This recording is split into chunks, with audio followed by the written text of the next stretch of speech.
Formula ఈ car race వ్యవహారంలో ACB ED దూకుడు పెంచింది.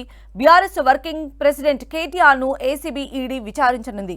ఇవాళ విచారణకు రావాలని ఏసీబీ 8న విచారిస్తామని ఈడీ నోటీసులు జారీ చేశాయి. అయితే ఏసీబీ ఈడీ విచారణకు కేటీఆర్ హాజరవుతారా లేదా అనేది ఆసక్తిగా మారింది.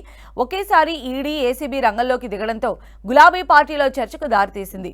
బీఆర్ఎస్ ప్రభుత్వ హయాంలో ఈ కార్ రేస్ నిర్వహణకు చెల్లించిన నిధుల విషయంలో ఏసీబీ కేసు నమోదు చేసింది.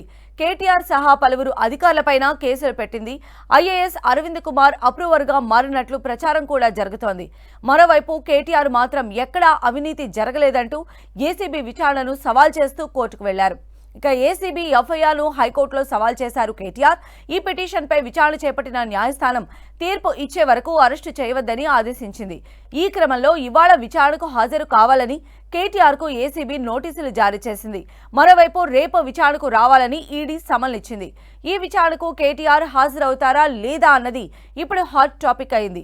ఈ వ్యవహారంపైన పార్టీ లీగల్ సెల్తో కేటీఆర్ చర్చలు జరుపుతున్నట్లు సమాచారం. కోర్టు తీర్పు రిజర్వ్లో ఉండడంతో విచారణకు హాజరయ్యేందుకు ఏసీబీని గడువు కోరే అవకాశం ఉందని తెలుస్తోంది. ఈడీ విచారణకు కూడా హాజరయ్యే విషయంలో దాదాపు ఇదే అభిప్రాయంతో కేటీఆర్ ఉన్నట్లు తెలుస్తోంది. న్యాయవాదుల సూచనలకు అనుగుణంగానే కేటీఆర్ తుది నిర్ణయం తీసుకుంటారని గులాబీ నేతలు తెలిపారు. ఇక మరోవైపు ఈ కేసులో ఈడీ విచారణకు ఐఏఎస్ అరవింద్ కుమార్తో పాటు బిఎల్ఎన్ రెడ్డి గడువు కోరారు.